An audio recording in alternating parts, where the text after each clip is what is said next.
بسم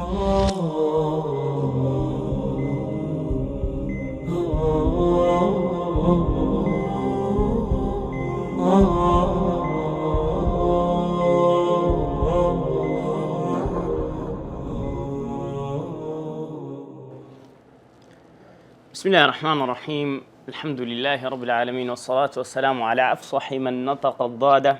وعلى آله وأصحابه أجمعين، أما بعد. الزانم طبعا لا درسي بيشتر باسي مقدمتي مهمة كرد لمسألة إعجاز قرآن وزماني عربي بشوشي قشتيم وبلاغة لبو بابلين شي بيخيني وباسي سردمكان ما کرد بەلاغە چۆن سەری هەڵدا و دواتریش گوتمان محاولە هەبووە لە کۆتاییەکان لە کۆتایی دەرسەکەی لە عەسری نوێدا لەو سەردەمەیدا هەندێک محاولە هەیە لە بۆ نوێکردنەوەی بەلاغە، یعنی با بڵێن ئەو ڕێی کە گرتیە بەر با بڵێن لە دوای سەکاکیەوە ئەو ڕێی کە با بڵێن کە گۆڕا لە نەزەریەکەی عەبدولقاهر الجورجانی نەظەریەت النەظم ئیتر دەیانەوێت ئێستا کە مەسارەکەی چاک بکەنەوە و هەروەها کە گوتشمان ئێستا و سەردەمەکە شتێک هاتیتە گۆڕێ لە بغەربەوە لە بۆمان هاتیە لە دیراساتی ئەدەبی کە پێی دەڵێن ئەلئوسلوبیە کە ستایلی پێ دەڵێن جۆرەکە لە دیراسەکردنی نەسەکان، یان بەڵام چیە ئوسلوبیە زۆر بە بەلاغەی دەچی، یان هەندێک لە زانایان دەڵێن ئەسڵەن هەر ئوسلوبیە بەلاغەیە بەس بە جلکەشی نوێوە. طبعا لە بۆ معلوماتیشە من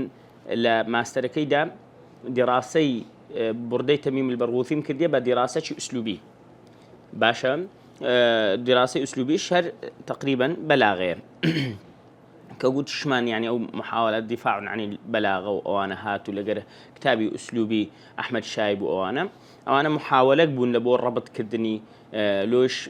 بە پاش نەکەوی لۆ ئەو محاولانە کرا هەم لە بۆ تەجدید و نوێکردنەوەی بەلاغە لۆی لە ڕۆحی نەسەکان تێبگە، ڕۆحی نەسەکەت دەبۆ دەربینی و هەمیش لە بۆ بە پاش نەکەوتنی لە بەرەوەی دائیمە نەتوێسە بوونەمە بەلاغەیمە لە ساڵی چەندەوە هەیە ئەوە لە ساڵی 300 و ئەوانەوە هەیە و 1000 ساڵە بەلاغەی بەهەیە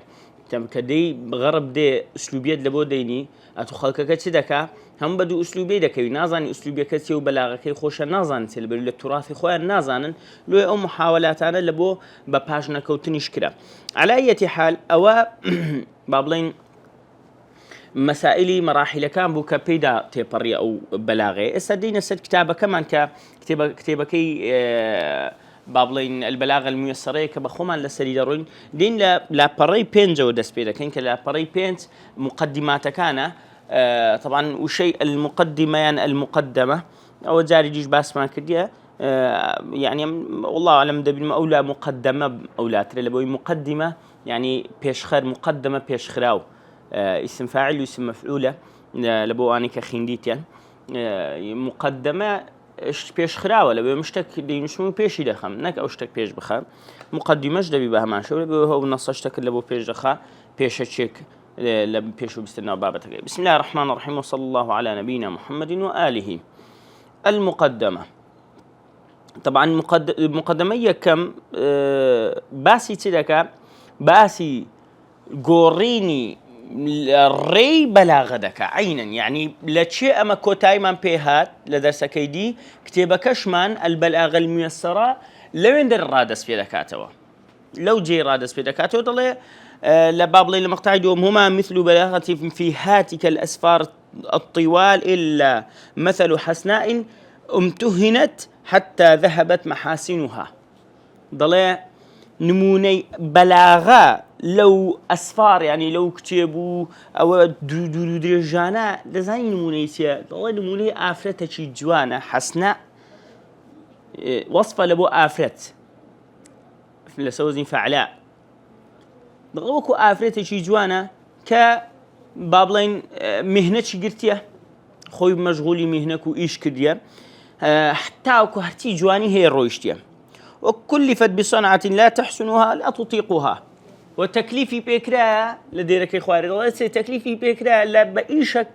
كنا إيشي أو ند ليشي دزاني يعني دەڵێ بەلاغەوەچی ئەو ئافرەتە جوانەیە کە ئەو ئافرەتە چ جوانیەکی تێدایە کەتی چی لێکرا مەشغولیان کردیە بە ئیشکردن و بە ئیشکردنە کە ئیشی پیاوانە هەتاکو ئەو ئافرەتە جوانی و ڕەونەقی گەنجایەتی لێ دەڕوا و با بڵێ ناشرین دەبی لە پێشاوی خەڵکی و ئیتر ئەوە بەلاغە نمونەیە و ئافرەتێ بەلاغەی چێ بەلاغەی ئەوانەی کە گوتمان لە پاش سەکاکیەوە کە تێکەر کرا لەگەر منطق و جوانیەکەی ڕۆیشت و بەس بووە عیلمەکی وشک و تەقسیمات و ئەو بابەتانە بزە بتوەچێ و ئافرەتەی ڕەونەقی تێدا نەما جا ئەوە شێخ هەر لە مقدمەکەیدا لە مقدمەی ڕقم یەکدا بۆی دەست پێ دەکا لە مقدمەی ڕقم دوو باسی بەلاغەکان دەکا دێ باسی چەند ناوەش لە بۆ دەینی یعنی ئێستا بۆ نمونە لە جاحز کە باسی چێ دەکا سەحبان و وائل الباهلی پێدەنن سەحبان الوائل الباهلی طبعا باهلی نکتەش خۆشتانە سەر باهلی لەبۆ بجەرمەوە باهلی عشیرەتەکەن لە ناو عەرەبەکان سمعیان زۆر خراپە يعني مثلا كوبري كابرا من لا قريش قريش فلان عشيرتي جوري لنا خوش ما مثلا عشيرتي لعشيرة جورة رو ونيا عشيرة شيء مثلا يعني احتراماتهم بلا يعني واقع كام خلق سام بيدل وبابتنا يدري باهلية كان جنا عرب دا أوهابنا قلتي كابرا جاء ابن قتيبة الباهلي جاء قتيبة بن مسلم الباهلي أويك كلا قائدة هر جورة كان كفتوحاتي كديان باشا لسردمي أموية كان قتيبة بن مسلم الباهلي دلله زاره كان أعرابية كاتلاي بيقول قوتي تدلله أجر من أون دا بارد بدمي أتوبلي أمن باهليم قوتي أعرابية كان زوزر فخريان بعشيرته بابتان ذكر قوتي نا والله راضي نابم تي باشا زاشش كام تلو ناي كاكا أتو بتيا بهشت بس بشرتك بري من باهلي ما أو بابلين ببيا باهلي بس أنا سر عشرتي باهلي والله عندك بيري كدو قلتن أو سونا بهشت لما أمر عشرة خود قوري بيرش كدو تي بس زنابي أمير تي بالله قلتي بيكشر تي تيا تي أجت سوما بهشتي خلصي بهش نزعن باهلي ما هذا على أي حال أو باهلي كان كما نامرغوب وقت خلينا عربي جاء أو كابرا ك سبحان وائل الباهلي كصحابيش بو طبعا بلام ضلين الإصابة باسكرة الإصابة في تمييز الصحابة باسكرة أو ناوة طبعا ضليت سي جاري كان لبيش معاوية كوري أبي سفيان رضا ورحمة خوالي بي ضلين الضحاوة يعني دزان لك تكاتو باجنجي بيانيانو هر چارەگەک پاژنێژی بیانی کە دەچی شروق ڕۆژهەڵاتنەوە ضحایە تاوەکو نزیک نیۆڕۆیە نوێژی نیۆڕۆ دەرێ لە ضحاوە هەتاوەکو ظەهیرە هەتاوەکو نوێژی نیۆڕۆچی کردی خوتبەیدا لە پێش معاویەی ئەوجا دەڵێ فەما تەلەکەئە ولا تەلەعثەمە ولا تەنەحنەحە دەڵێ ئەوەندە سەعاتە خوتبەیدایە نەقسەی خابوویتەوە نە ئێچی کردیەوە چی خۆمان نەسەبر بوویتەوە نە ڕاوەستە نە ئەو های کردیە حسابی خۆت کە لە ضحاوە تا نیۆڕێت و خوتبەی بدەیت قسام بکەیت ئەوجا با بڵێن بوو سوفیان گوتی کاکە سەبرێکی بگرە تەواو نوێژ نیۆڕۆیە سەڵاتە سەڵات نوێژ نیۆڕۆیە هیچ کاک گوتی وهل نحن إلا في تسبيح وتحميد کابرای ئەوەش دەڵێتی خەتیبەکە دەڵۆ ما هێشتا بەس ئەمە لە بسمیلایە کوردواری گوتنی من زارێ هێشتا لە بسمیلایە زارێ من هێشتا هیچم گوتیە ئەم بەس لە سبحان الله ولا کودەری بسم الله الرحمن الرحيم الحمد لله رب العالمين ئەو سەرەتای دائما دەرس و شتەکانمانە دەرێ من زارێ هێشتا لە ئەوەیمە لە تەسبیحیمە لە تەحمیدیمە ئەوە حسابی خۆت کرد لۆیە ئەبوو سوفیان ئەو نازناوی لێ هەدنا گوتی والله ئەتوچی أخطب العربي خطيب تريني عربي زالويا قوتيان أخطب العرب شيء نازنا وكيتي نازناوي سحبانة أو صحابي برزين أو خطيب عرب قوتي ويش قوتي فخري بخوي قوتي بل أخطب الإنس والجن بالكو خطيب تريني إنس وجن طبعا ليرا وكمان هنا وكمان هنا دواوي واصل بن عطاء الغزال واصل بن عطاء لواني وناو مشهور بي لناو أهل عقائدي شواني عقيدة دخينو يان مذاهب دخينو أو بابتانا واصل بن عطاء يكتبوا لرؤوس المعتزلة لا معتزلة كان بوا زي مشكلة شي هبوا مشكلة كي رأي نبوا رأي إذا من زارش بخوشم طلبهم هبوا رأي نبوا يعني يجي يقول إبراهيم دي يقول إبراهيم يعني مثلا هي أو مشكلة هي ذا نظام صار سر كدنا كشيتونا بلام على أي حال أو شيء هو بالضبط زارش قوتيان أو مسألة كتير مسألة بليغية مسألة بلاغته بيان قوتيان خلقك وسيان قشمري بيبكن كان ورا بيبكنن فمر يوما بأناس فأرادوا أن يتضاحكوا باشا من لثغته أو كو لثغي هبوة أو بابلين قسكدني هبوة كرائي نبوة وكان ورا واصل كودلي جر رمحه وركب فرسه وأمر الأمير بحفر بئر على قارئة الطريق بزان هم رأيت ده جر رمحه وركب فرسه وأمر الأمير بحفر بئر على قارئة الطريق هم رأى على هكذا يدرسك الرأيت دانيا هم شكان رأيت ده ضلي أوج ببيب بالكدنوة يكسر قوتيته فقال من فورا سحب ذابله أولا جيتي سيقوتان كو أتو هادري طبعا أولا أبو معلومات جر الرمحة يعني جرة يعني راششة كما قلت ما مجرور يعني راشة جر الرمحة أو الرمحة كي راششة وركب فرسه سواري أسفكيبو وأمر الأمير أمري كربته حفر كردنو أمجد حفر كردن يعني لدانتي بيرك على قارعة الطريق لا قارعة يعني وسط يعني لوسطي ري أمريكا بيرجلي بدري أو هرقصك يعني بس تبزان رأكاني أو كان شان مزاري كان إيش قوتي سحب ذابلة يكسر تسيكر سحب يعني جرة ذابلة هر يعني رمح كيتي رأكيتي دا نبي وامتطى جواده امتطى يعني سواربوني أسب مثلا فلذلك قمر مثلا ضل يمتطي أولا فيلمي جحا أوي زورا سبيضلن أوي بهلول فيلمي هي ذا شيء عجدر يعني ضل يمتطي قصبة يعني دار يمتطي أقدار بوشي يمتطي يعني شوار دبي شوار بوني لبو أسبو زيادة لبو أسب بكاري باشا هر حيوانك شواري ببلام زيادة لبو أسب بكاري يمتطي باشا لو بهلول يعني دور يمتطي قصبة يعني قصبة كي كديته حيوانك شواري بيكو أسبتشي باشا وامتطى جواد يشبه ما شوهر يعني بمعنى أسبوان وأوجب الخليفة أوجب أمركي الخليفة التي أميركي نقب يسيا بهما شو كون كردنا وكذا قليب على الجادة قليب يشبه ما شو مرادف بئرك على الجادة جادة سمجين زادة دكات الجادة كلمة عربية فصيحة قديمة على الجادة كواتا مسألة اللي بليغية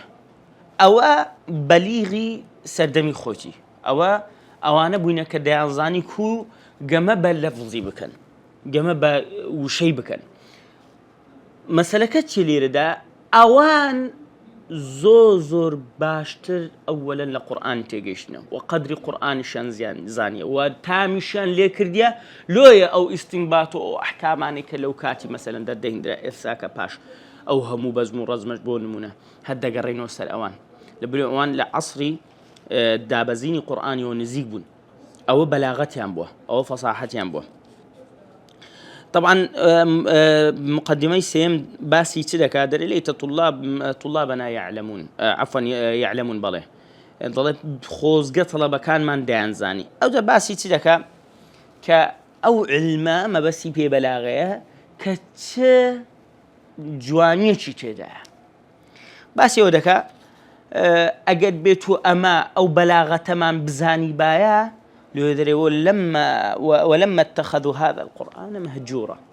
أجر خلقك أو بلاغتي بزاني با وتيبقيش با بوخوا أو قرآن بشتيتين ذكرت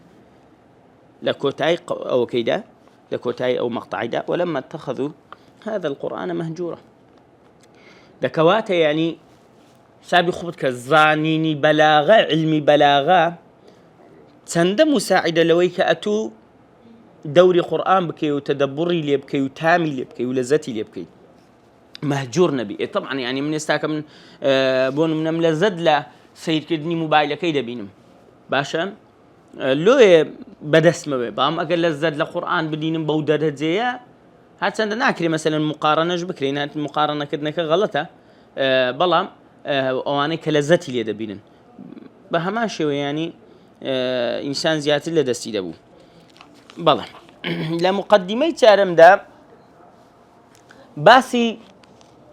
چ دەکا باسی تعریفەکی بەلاغەی دەکا و باسی ئەوەی دەکا کە نەقسمان چییە و باسی منهەجی تەفسیر دەکا کە دەڵێ چێ دەڵێ با طالب علم بزانی وليعلم طالب العلم أن علوم اللغة والبلاغة بضعة منها والبضعة يعني قطعة باشا طالب علم بزاني علوم اللغة كبلاغة بشكل علوم اللغة هي أحد جناحين يحلق بهما في فهم الكتاب الذي أنزله الله بلسان عربي مبين دري تيجيش العلوم اللغة وزانيني علوم اللغة كبلاغة بشكل وبشكل زور مهمي شو بشكي شيري بركتيا ضله يكك لو دو جناحي كتيب إدفري طبعا طائر بدو جناح نبي نافري بدو بال دو بالا أو كتابي خواي بيدفري قرآن بيدفري أجر قرآن دو بالي هبي بالا شيء علوم اللغة حسابي خود كبالك لبالكاني قرآن علوم اللغة بي كبلاغتي دا بشكي شيري بركتيا باشا وفهم كلام النبي صلى الله عليه وسلم والوافق تيجيش لقصي بيغم صلى الله عليه وسلم والجناح الآخر هو العقل أما جناح كيدي عقله باشا دكوات الضلي فإذا اجتمع العقل الصريح مع الفهم الصحيح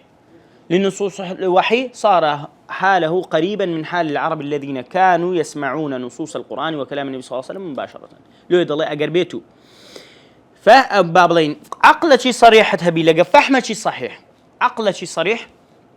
لقى فهم شي صحيح تيجيشنش تاك تيجيشنا تاك كلا بتدبي بعلوم اللغة دبي فهم صحيحك كجناحك وبالك لقى عقل صريحك باشا كعقل صريحك كلا لو أنا كذكرى وكيسان ذكرى وبلبو تقبل القرآن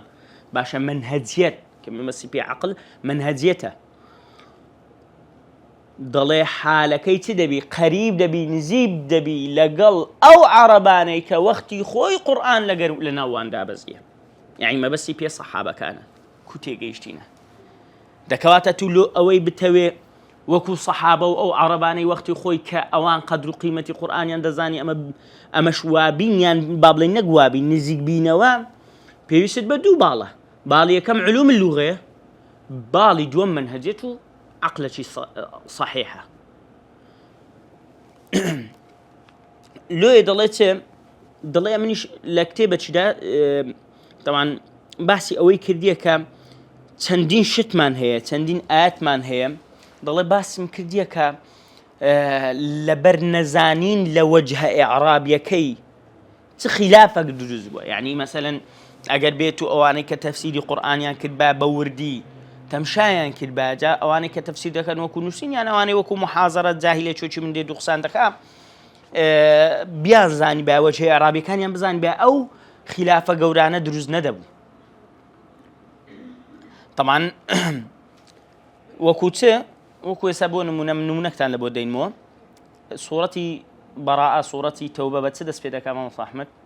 براءة من الله جوانا براءة من الله ورسوله إلى الذين عاهدتم من المشركين صحيح براءة إعرابية براءة دو إعرابي لبو دكري يان دكري برين والله كاكا أوا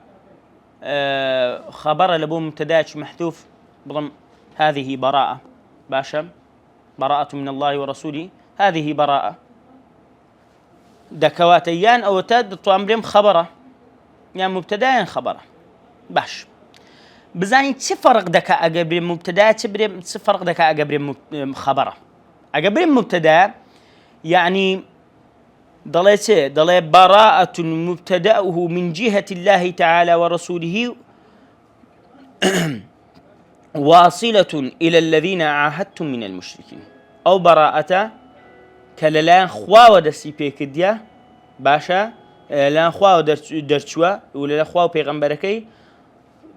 لبو چه لبو اواني كا احد تان لگريان هب پیمان تان هبو لگر مشركه كان ادي اگر خبر بي دكوات الليله براءتك للان خوا پیغمبر ودرچوا اما اگر خبر بي ان الله ورسوله قد برأ من العهد الذي عاهدتم به من المشركين وأنه منبوذ إليهم بلام أجا بيكين خبر معناه كده قوري كبخوا وبيغمبر بريء لو عهدي لو بيماني ك لبين نقول لبين المشركة كان ده هبوه ده كوات ليرة ده چه براءك دستي بيكدي وبراءتي ليكدي لا مبتدا كيدا براءة للا خوا بيغمبر ودرسو بس ليرة ده براءتك اوان بيخوا بيغمبر براءتي كدي لته لا عهدكي دكوات معناها كده قوري بس بقوريني اعرابك وتسندين الآتي دي كشمان هي دكوات حساب كدن لبو وجهي اعرابيكي او يكك لبابة مهمة كان لويم حقا اما وكو بابلين زاركي جيش كباسم كد لحلقة كان دي من لا كلاتو چالگا وزاناي باسم كرد قلتي اوه غلطة شي حزركاني ميه يعني جرينجينا دان بأدب دي كابرا وين نحو دخويني ما شاء الله نحو شي زور دخويني بلام تمشابك بزور بي ملايكان من نقصيسيان هي ما مصابر إذا كان من نقصيسيان هي أدب سن شعريان لبرا كم سن كتابي أدبي داخل نوا كم لو ما مصوشتانا بيوستا بلا زوزوريش بيوستا برو كم زانا ديني إمام شافعي شاعر بوا زانا قورة ديني يان أديب بوا يان شاعر بوا يان يعني أونده حزي برو كم شاعر زانا قورة ديني باشا ناويان ناين من بعد عندك حساسيتي بندق ناوان هبي باشا برو تمشاك بهزارها بيتي لبر بهزارها بيتي لبر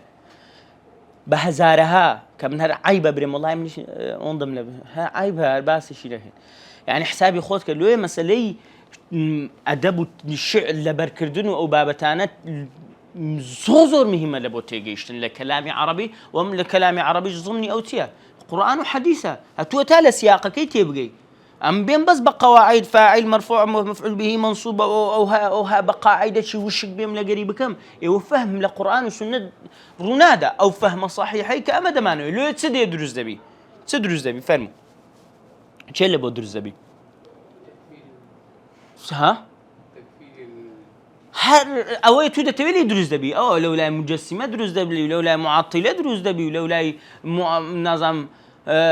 حرتية تودا تبي لو أنا دروز دبي لو لبره ويلك قصي عربي أصلي تينا جيشتينا لو باشبون منا الرحمن على العرش بين سبب خلافه الرحمن على العرش استوى إلى آخره أو آتانا لكن صحابة كان شيء دروزنا كديا هو كاركم بيبري يكلو كاك هو كاركي أوي أوان دزانن مرادة كسية يعني عندك كبون منا بابلين كباسي يدي خواي كيديو آتي صفات وبابتانا أسماء وصفات لوك قريشي شي كافري جاهل بالدين باشا جدين مشكلة لقلنا بوا استاك أما مشكلة مان هي ولا لسر يكتر خريكة يكتر بخوين لسر أوشتانا لو مسألة أوية رق مسألة أوي كأمد دين علوم كان بوشي دخينينو روحي بابتا كمان كشتيا لو يفهم كمان وكو فهمي الصحابة وتابعية كان أود لو دروز بي لو يبزانا تندي لسردمي وحي دور كتينو أو مشاكلانا زياتر بويانا زياتر لو دين طبعا بدي باسي أودك بلاغة إصابة القول والهدف البلاغة مراعاة مقتضى الحال أو أنا دي تعريفي بلاغة لبودك بس من نام يسبب تعريفي بلاغة بكم لبرو من دين فصاحة بازا كم كلمة الفصيحة ثم الكلام الفصيح ثم دعتر دي موصل بلاغة طبعا أو مقدمي بينزميش باسي تلك باسي ويدك مصنف كمان بابلين أو جنابي دكتور تي كرديا باشا وشون هاتي وكتابي دانا أولا ضلي كتابي مفتاح العلوم ودلائل الإعجاز وأسرار البلاغة وأنا هم يخينديا باشا وأنا أصلا هندق لمسألة تلخيص يقزويني هلا بركديا كتابي التلخيص يقزوني هلا بركديا دري نظم يعني شعر اقر هالشي قوتي نظم يعني شعر نظم الجوهر المكنون للأخضر أويش هلا بركديا يعني شيخ من هاتي أواني كتيبة كاني البلاغن باشا جاب طريقي عبد القاهر الجرجاني عن بطريقي سكاكي هموي خوينديا وباشا شي زوري هلا بريش كديا بتطبيقات شي زور كفائدة شي دري فائدة كبراكي كل ويندر لديري 1 2 3 4 5 6 لديري ششم ديري غير أن الفائدة الكبرى فائدة كبرى وقورة هذا من تذوقي لكلام الله وكلام رسوله ومنظوم كلام البلغاء ومنثوره كان من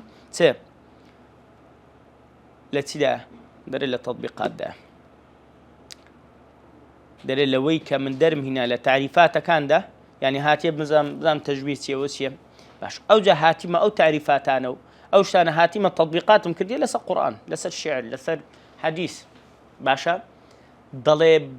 يعني بابلين فائده كبرى كي من اللي تيجيش للقران لتطبيقات دابا يعني دكوات امل لمودوا كاتي كدين قاعده كان بازكين بيضل موصل او ها فصل او ها تشبيه او ها تقديم او ها تاخير او ها مجاز او ها مجازية إلى آخره كوملك بابت كدين باز دكين من سن بيرادقم يعني دكري من بيم لهاد بابتك الدنمونة ديم هبينز منش بيرادقم نا قلق دوقل لو فرضنا باس سيبي يعني لو فرضنا هي باشا قرآن وحديث وشعري عربي وأدبي عربي بريتي دكوات جرينترين بابت ليرة دالبوتو فيها تطبيقاته آخر بالله بالضبط آخر مقدمة كششمة باسي لك لو يدر البلاغة وشي فهو ليس كعلم النحو ضل بلاغة وشي نحونية يعني من بلاغة مثلا لمسكت المراد وآج الرومية ولا هرتي أقر بيتي خواب كاتا قصبة قطر الندى شرح بكين أمن ديم قاعدة في ضلم تطبيقي بكي قاعدة وشي من رياضياتي تقريبا يعني